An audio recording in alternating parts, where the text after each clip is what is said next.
Kanchipuram Vakula silks నాణ్యత మా ప్రాధాన్యత. మదీనాగూడ, మియాపూర్, హైదరాబాద్ లో త్వరలో శుభారంభం. చూశారు కదా, అసలు ఈ ఆప్ సర్కార్ అధికారంలో ఉన్నప్పుడు తీసుకున్న నిర్ణయాల వల్ల, ఢిల్లీ లిక్కర్ స్కామ్లో అవకతవకల వల్ల ఢిల్లీ ప్రభుత్వ ఖజానాకు 2000 కోట్ల నష్టం వాటిల్లిందని రేఖా గుప్తా గారు కాగ్ రిపోర్టు ద్వారా అందరి ముందు బయటపెట్టారు. అయితే ఇప్పుడు ఏంటంటే మనం ఈ రిపోర్ట్ అనేది కల్వకుంట్ల కవిత మీద ఎలాంటి ఎఫెక్ట్ చూపించబోతుంది?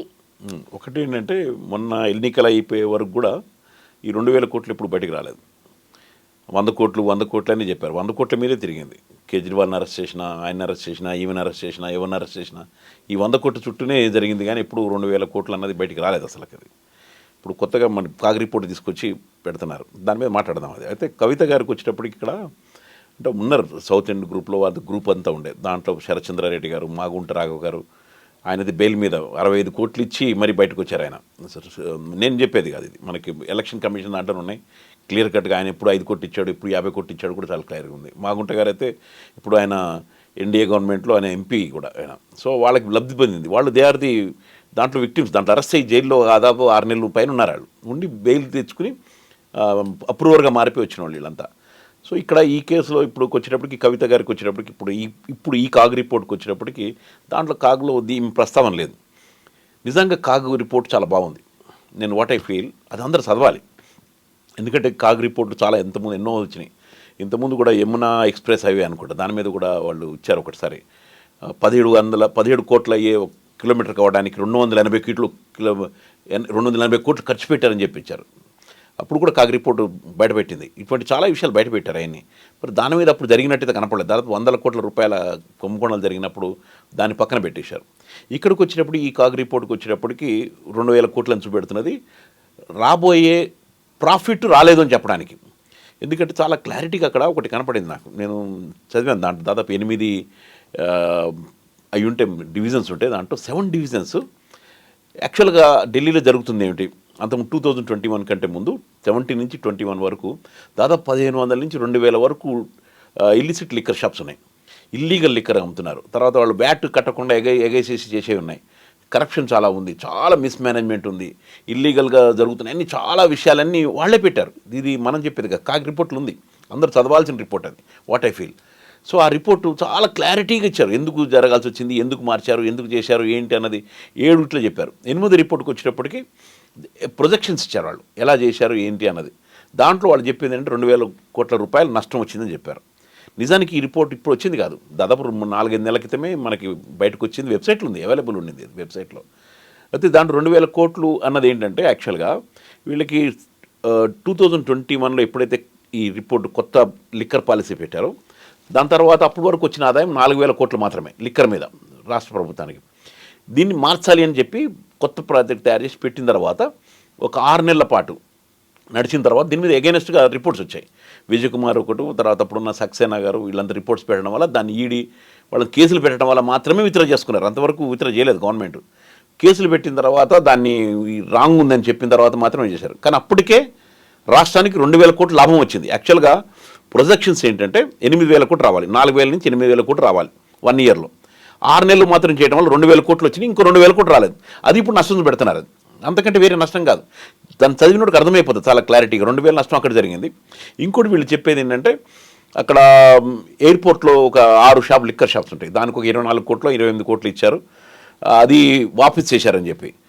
కోవిడ్ టైంలో దాదాపు ఇక్కడ ఒక్కటే కాదు, ఢిల్లీ ఒక్కటే కాదు, మహారాష్ట్ర కావచ్చు, తమిళనాడు కావచ్చు, తెలంగాణ కావచ్చు, అన్ని రాష్ట్రాల్లో కోవిడ్ టైంలో ఎక్కడ కూడా షాప్స్ నడవలేదు. అన్నిట్లో వచ్చేసారు. కోర్టు ఆర్డర్ ప్రకారం ఎవరి ఫండ్స్ అందరూ అన్ని రాష్ట్రాలు రిటర్న్ చేసినాయి, నాట్ ఓన్లీ ఢిల్లీ గవర్నమెంట్. దాని మీద ఒక 24 కోట్లు పెడుతున్నారు. ఇంకొక 147 కోట్లు ఇంకా వేరే దాంట్లో నష్టం వచ్చింది ఈ షాప్స్ ఇవ్వడం వల్ల అని చెప్తున్నారు. బట్ ప్రొజెక్షన్స్లోకి వచ్చేటప్పటికి నిజానికి ప్రభుత్వానికి ప్రాఫిట్ వచ్చింది. అది చాలా క్లారిటీగా దానికి నిజంగా దాని మీద కమిషన్ వేయాలి. మేము డిమాండ్ చేసేది ఏంటంటే నేను కూడా అక్కడ కూడా అతిశీ గారు అడిగారు అదే, దీని మీద చర్చ చేయండి. ఈ 2000 కోట్లు ఎక్కడి నుంచి వచ్చినాయి, రాష్ట్ర ప్రభుత్వం లాసు ఎక్కడ జరిగింది అని చెప్పాలి. రాబోయేది రాలేదు. ఎందుకు రాలేదు అంటే ఈ లిక్కర్ పాలసీని ఆపడం వల్ల. ఆపింది ఎందుకు, ఈడీ, సిబిఐ, ఎల్జీ వాళ్ళు అందరూ కలిసి కేసులు పెట్టడం వల్ల. దానివల్ల ఆగినాయి అంతే. అదర్వైజ్ పెట్టుంటే కనుక ఇంకా లాభం వచ్చి ఉండేది, కంటిన్యూ అయ్యేది. ఎందుకంటే ఇదే లిక్కర్ పాలసీ అటు పంజాబ్లో ఇంప్లిమెంట్ అవుతుంది ఇదే liquor policy, Haryana implement the same policy, ఏం మార్పులు లేవు, same profits, same margins, same distributions, same దాదాపు ఇదే కంపెనీలు నడుపుతున్నాయి. మరి అక్కడ ప్రాఫిట్లు నడుస్తున్నాయి.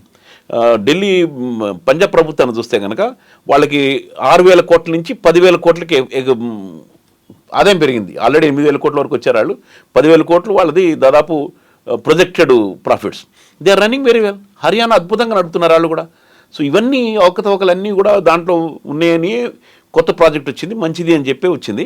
బట్ ఇక్కడ ఇంటర్నల్ ప్రాబ్లం వల్ల దీనికి కావాలని ఏదో పద్ధతులు ఇరికించడానికి దీన్ని అడ్డం పెడితేనే దాన్ని ఆపడం వల్ల మాత్రం జరిగింది. నేను నాకు ఒక విధంగా చూస్తే పాలు పోసినట్టు అయింది. నేను ఎందుకంటే సరిగ్గా అర్థం చేసుకుంటే వాళ్ళు చెప్పడానికి చెప్తున్నారు అనుకోండి, దీంట్లో 2,000 కోట్లు 2,000 కోట్లు 2,000 కోట్లు అని. మరి 2,000 కోట్లు ఉన్నప్పుడు మరి ఎలక్షన్లు ఎందుకు మాట్లాడలేదు మీరు? 2,000 కోట్లు నిజంగా జరుగుతుంది, అంతకుముందు ఎందుకు చెప్పలేదు, అంతకుముందు ఎందుకు బయటపెట్టలేదు? జస్ట్ చెప్పడం తప్ప ఇది రియాలిటీలో మాత్రం అక్కడ జరగలేదండి. రాబోయే లాభం ఆగిపోయింది. దాన్ని క్వశ్చనింగ్ నేను చూశాను దాంట్లో. మరి ఎందుకు ఆపారు మీరు అన్నారు. ఆపింది మేము కాదు కదా, మేము ప్రాజెక్ట్ నడుస్తుంటే కేసులు పెట్టి అరెస్ట్ చేసింది ఎవరు? దీన్ని మంచిది కాదని చెప్పింది వీకే సక్సేనా గారే కదా, అందువల్లనే కదా ఆపాల్సి వచ్చింది. అందుకని గవర్నమెంట్ సరే ఇది టెంపరీ ఆపండి, దీని మీద ఎంక్వైరీ చేద్దామని చెప్పి అన్నారు. తర్వాత అరెస్ట్ చేశారు, జైల్లో పెట్టారు 6 నెలలు, 1 year, that is continuing. So అందువల్ల ఏంటంటే నేను కాగ్ రిపోర్టు ఒక విధంగా మేలు చేసిందని ఫీల్ అవుతున్నాను నేను. ఎందుకంటే ఇది రిపోర్ట్ ఇంతకుముందుకే వచ్చింది, దాంట్లో పెద్ద డిఫరెన్సెస్ లేవు అని చెప్పి ఏమీ పెట్టలేదు. అదికో 3-4 నెలల క్రితం బయటపడింది, అది మొత్తం వచ్చింది. సో అందువల్ల కాగ్ రిపోర్ట్ రావడమే ఒక విధంగా మంచిది. దాంట్లో పెద్ద కవిత విషయం ఎక్కడ జరిపినట్టే తెలియదు. నేను దాదాపు 170 పేజీలేమో నేను కొన్ని పేజీలు చదివాను, దాంట్లో ఎక్కడ కవిత మెన్షన్ చేయలేదు. వాళ్ళు చేసిందంటే దాంట్లో 7 వాటిల్లో చాలా క్లారిటీగా ఇందువల్ల కొత్త తీసుకొచ్చారు, కొత్త దాంట్లో జరిగిన మిస్టేక్స్ ఏం జరిగినాయని చూపెట్టారు. రాబోయే ప్రాఫిట్స్ మాత్రమే 2,000 కోట్లది, అంత తప్పితే వేరేదేమీ లేదు దాంట్లో.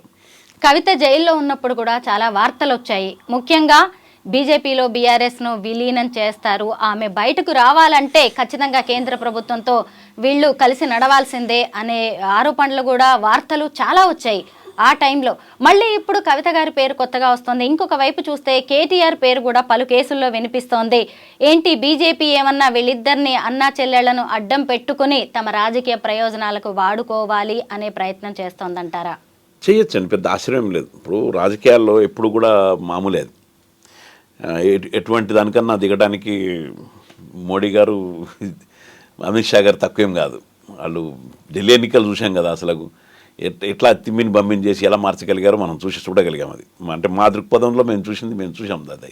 సో ఇక్కడ కూడా ఇప్పుడు కవిత నేను ఇప్పుడే కాదు, కవితను అప్పుడు అరెస్ట్ చేసినప్పుడు అనుకున్నాను ఈయన వెళ్ళి కలుస్తాడు కామాలు కలిసిపోతారేమో బీజేపీతో అనుకున్నాను. కానీ కలవలేదు. ఆయన కలవకుండా కొంచెం నిలబడ్డాడు, కాస్త గట్టిగా నిలబడ్డాడు. కానీ ఇప్పుడున్న కండిషన్స్లో మళ్ళీ కేటీఆర్ గారి మీద కేసులు కావచ్చు, లేకపోతే ఈ కేసులు కావచ్చు, తర్వాత బీఆర్ఎస్ పుంజుకోలేకపోతుంది. నేను మొన్న కూడా చూసిన ఎమ్మెల్సీ ఎన్నికల్లో వీళ్ళు క్యాండిడేట్స్ పెట్టలేదు. ఇండైరెక్ట్గా బీఆర్ఎస్కి సపోర్ట్ చేశారేమో, బీజేపీకి సపోర్ట్ చేశారని నాకు డౌట్స్. అలాగే బీజేపీకి మన ఎంపీ ఎన్నికల్లో కూడా బీజేపీకి సపోర్ట్ చేశారనే మనకి కనబడింది. కాబట్టి ఇండైరెక్ట్గా సపోర్ట్ చేస్తున్నారేమో, ఎందుకంటే కేసీఆర్ గారిని నమ్మడానికి లేదు. మొట్టమొదటి స్టార్టింగ్లో అసలు అంతకుముందు జీఎస్టీ పట్టుకొచ్చినప్పుడు కానీ, డిమానిటైజేషన్ కానీ, ఇంకేనా కానీ బీజేపీ పాలిత రాష్ట్రాల కంటే ముందు అసెంబ్లీ పెట్టి ఒప్పుకున్నది ఈయననే. మొట్టమొదటి స్టార్టింగ్లో చాలా మద్దతు ఇచ్చాడు ఆయన బీజేపీకి. సో కాబట్టి మళ్ళీ ఇవ్వచ్చు, పెద్ద ఆశ్చర్యం లేదు. రాజకీయాల్లో అన్నీ సాధ్యాలు అవుతాయి. సో మళ్ళీ సడన్గా వచ్చేసేసి బీజేపీతో చేస్తామని చెప్పి రేపు పొద్దున్న గవర్నమెంట్ ఫామ్ చేస్తామని ముందుకు దిగిన ఆశ్చర్యం లేదు. సో అందువల్ల ఏంటంటే అది జరగడానికి కూడా అవకాశాలు ఉన్నాయి, లేవనేం లేదు. కేసులు ఎత్తించుకోవడానికి కలపడానికి చేయొచ్చు. కానీ బట్ ఇక్కడ ఏంటంటే యాక్చువల్గా మధ్యలో కవితని అరెస్ట్ చేసింది మాత్రం కేజ్రీవాల్ని అరెస్ట్ చేయడానికే ఆమెను అరెస్ట్ చేయాల్సి వచ్చింది. అక్కడ ఆమెను అరెస్ట్ చేసిన వారం రోజులకే అదే 12 మంది సేమ్ టీం వెళ్ళి ఆయన అరెస్ట్ చేసుకొచ్చారు దానికి ప్రికాషన్గా. సో మరి అక్కడ దానికి ఆ లింక్ ఎలా పెడతారు, ఎలా చేస్తారు అన్నది తెలియదు. ఎందుకంటే ఈ మీద కేసులు ఎత్తేసి ఇక్కడ అన్నీ ఎత్తేయాల్సి వస్తుంది. మరి కేజ్రీవాల్ గారు అంత ఈజీగా వదులుతారా అని నేనేం అనుకోవడంలా. ఇంకా ఆయన చాలా పిండేది ఉంది వాళ్ళ దృష్టిలో. ఇంకా ఎన్ని చేయాలని చేస్తారు. ఏమైనా ఒక్కటి మాత్రం ఏంటంటే ఇప్పుడు వచ్చిన రిపోర్ట్స్ కానీ అది కానీ ఏదో అనుకున్నాం మేము కూడా. నేను కూడా అనుకున్నాను ఏమో ఇంకా చాలా ఉందేమో అని. నేను కూడా చూడలేదు, వెబ్సైట్లో ఉన్నా కానీ చూడలే. పెట్టింది ఇంతే కదా అనిపించింది. చదివితే నిజంగా ఇట్స్ వెరీ క్లియర్. ఇప్పుడు నెత్తిన పాలు పోసినట్టుగానే నాకైతే అనిపించింది అది. ఢిల్లీ లిక్కర్ స్కామ్ని అడ్డం పెట్టుకొని బీజేపీ ఢిల్లీలో ఎంత బలపడిందో మనం అందరం చూసాం. వాళ్ళు ఏదనుకున్నారో సీఎం పీఠాన్ని ఫోకస్గా కొట్టారు. వాళ్లే అధికారంలోకి వచ్చారు. ఇటు చూసినప్పుడు ఈ మధ్య కేంద్ర మంత్రి బండి సంజయ్ చేసిన వ్యాఖ్యలు, ముఖ్యంగా రేవంత్ సర్కార్ని ఉద్దేశించి, అసలు మీ ప్రభుత్వం ఎన్ని రోజులు ఉంటుందో మీకే తెలియదు, ఒక 5-6 నెలల్లో మీ పార్టీ ఖచ్చితంగా పడిపోతుంది, రాబోయేది మా ప్రభుత్వమే తెలంగాణలో అని ఆయన చేసిన వ్యాఖ్యలు పెద్ద చర్చకే దారితీశాయి. అంటే ఇటువైపు కేసుల వంకతో బీఆర్ఎస్ని బలహీనపరిచి, ఇటువైపు కాంగ్రెస్లో ఉన్న లుకలుకలను అడ్డం పెట్టుకొని తెలంగాణలో బలపడేందుకు ప్రయత్నిస్తోందా బీజేపీ? చేయొచ్చండి. ఇప్పుడు ఏంటంటే BJP can do anything. Federal వ్యవస్థ వాళ్ళ చేతిలో ఉంది మొత్తం అంతా. మన గవర్నర్స్ వ్యవస్థ ఉంది, కూలగొట్టగలుగుతారు, చేయగలుగుతారు. మరి కేసీఆర్ హయాంలో మధ్యలో మనం ఎంపీలని ఫామ్ హౌస్లో కొనడానికి చేసిన ప్రయత్నాలు మనం చూసాం. ఒక స్వామీజీ వచ్చి కొనటం ప్రయత్నాలు చూసాం. ఆ కేసు ఎక్కడ పోయిందో మనకు తెలియదు, ఇంతవరకు అది ఏమైపోయిందో కూడా తెలియదు, ఆయన ఏమైనా కూడా తెలియదు అంతా, అసలు అందరూ మర్చిపోయాం ఆయన్ని. So they can do. అందులో ఇప్పుడున్న దాంట్లో ఏంటంటే ఈయన ఏదో పట్టుకుని మన రేవంత్ రెడ్డి గారు ప్రయత్నాలు చేస్తున్నాడే కానీ వెనకాల డిసిడెంట్స్ చాలామంది ఉన్నారు ఆయనకి. ఎందుకంటే కాంగ్రెస్లో ఎప్పుడు కూడా లుకలుకలు ఎక్కువనే ఉంటాయి వీళ్ళ దగ్గర. ఏంటంటే ముందు నుంచి కూడా అదే సమస్య ఉంటుంది. పార్టీ సెక్యులర్ ఉండి కొంచెం ఎంత ఉన్నా కానీ మొదటి నుంచి కూడా ఏంటంటే పార్టీలు మన నాయకత్వాన్ని మార్చే అలవాటు కాంగ్రెస్కి ఉంటుంది. అందుకనే కదా అప్పుడు ఎన్టీ రామారావు గారు వచ్చిందే ఆత్మగౌరవం మీద వచ్చాడు. 3 నెలలకి 6 నెలలకి సీఎంలు మారుస్తుంటేనే ఆయన వచ్చేసి తెలంగాణ తెలుగువారి ఆత్మగౌరవం ఏంటి అని చెప్పి ఆయన రావడం జరిగింది. మనం సీఎంలో లెక్కలు చూస్తే కనుక చాలా తక్కువ మంది 5 years కంప్లీట్ చేసిన వాళ్ళు కనపడతారు. చాలా కొద్ది మంది, వైఎస్ రాజశేఖర్ లాంటి వాళ్ళు, చెన్నారెడ్డి లాంటి వాళ్ళు ఒకళ్ళిద్దరు కనపడతారే కానీ మిగతా అందరూ 3 నెలలు 6 నెలలు లేదా 3 సంవత్సరాలు 5 సంవత్సరాలు ఉన్నోళ్ళే. సో ఈయన దగ్గరికి వచ్చినప్పుడు ఏంటంటే ఈయన వేరే పార్టీలు దాదాపు అన్ని పార్టీలు మారొచ్చినాడే, ఈయనవి తక్కువేం కాదు కదా రేవంత్ రెడ్డి గారు. చివరికి వచ్చింది దీంట్లో నుంచి, తెలుగుదేశం నుంచి ఇక్కడికి వచ్చాడు. అంతకుముందు వేరే పార్టీలు ఉన్నాడే, బీజేపీ బేస్ ఉందని కూడా అంటారు, అన్నీ ఉన్నాయే తెలిసిందే ఆయన్ని. సో ఇక్కడ ఏంటంటే ఈయన వెనకాల పెద్ద పెద్ద వాళ్ళు ఉన్నారు. ఇప్పుడు పొంగులేటి శ్రీనివాసరెడ్డి ఉన్నాడు, చాలా క్లారిటీగా మనకు తెలుసు ఆయన వైఎస్ పార్టీ నుంచి బీజేపీకి వెళ్దాం అనుకుని ఇటు వచ్చాడు ఆయన. సో వాళ్ళకి ఒక లక్ష్యం అనేది ఒకటే ఉంటుంది, ఆశయం ఉండదు వాళ్ళకి. లక్ష్యం ఒకటే, ఏదో ఒకటి సాధించాలి, లేకపోతే సీఎం అయిపోవాలా, మినిస్టర్ అయిపోవాలా అన్న లక్ష్యంతో ఉంటారు కానీ ఆశయాలు ఉండవు నాకు తెలిసి చాలామందికి. సో ఆశయం ఉంటే కనుక బాగుంటుంది. అది ఆశయాలు లేకుండా లక్ష్యంతో ఉండేవాళ్ళు ఏ పార్టీకైనా వెళ్ళిపోగలుగుతారు. So we can't say. So వాళ్ళు ఒక గ్రూప్ పెట్టుకుని రేపు పొద్దున బీజేపీతో కలిసినా, రేపు నుంచి హరీష్ రావు వచ్చి కలిసినా చెప్పలేం. రాజకీయాలు అన్నీ సాధ్యమే. ఇప్పుడు బీజేపీ ఇప్పుడు ఈయన కొద్దిగా అటు ఇటు ప్రయత్నం చేసి బీజేపీని కలుపుకుని వీళ్ళ ఎమ్మెల్యేలు కలుపుకుని కొంతమందిని లేపుకొచ్చేసారంటే అయిపోద్ది, గవర్నమెంట్ పడిపోతుంది. ఎంతసేపు 119 మందిలో 50 మంది ఉంటే సరిపోద్ది కదా, 60 మంది ఉంటే సరిపోద్ది కదా. ఇవి ఆల్రెడీ ఇలా 35 మంది చేరారు, ఇంకో 10-20 మందిని కొనగలుగుతారు, పెద్ద కష్టమేమి కాదు అది తలుచుకుంటే. ఎందుకంటే ఇప్పుడు ఎమ్మెల్సీ ఎన్నికల్లో చూస్తున్నాం 100 కోట్లు ఖర్చు పెడుతున్నారని చెప్పి విన్నాం ఎమ్మెల్సీని గెలిపించడానికి. సో వాళ్ళకి పెద్ద కష్టం కాదు. So they can do anything federal గవర్నమెంట్లో. ఎందుకంటే మనం అర్ధరాత్రి 2 గంటలు కూడా లేపి ప్రమాణ స్వీకారాలు చేయించింది కూడా చూసాం మహారాష్ట్రలో అయిన చోట. ఇంకొన్ని చోట్ల రకరకాల పద్ధతులు గవర్నమెంట్లు మార్చింది చూసాం. సో ఇది సాధ్యం అవడానికి అవకాశాలు ఉన్నాయి కానీ చెప్పలేం. బట్ నాకైతే రేవంత్ రెడ్డి గారు 3 ఇంకా 6 నెలల 5 నెలల అయిందో అనేది నాకు ఎందుకు అప్పుడప్పుడు డౌట్ వస్తూ ఉంటుంది. ఎందుకంటే మొన్న కూడా 10 మంది ఎమ్మెల్యేలు ఎక్కడో కూర్చొని మాట్లాడారని చెప్పి వింటాం. ఈయన చూసిన తర్వాత కొద్దిగా డౌట్స్ వస్తుంటాయి, మరి మనకు తెలియదు అది.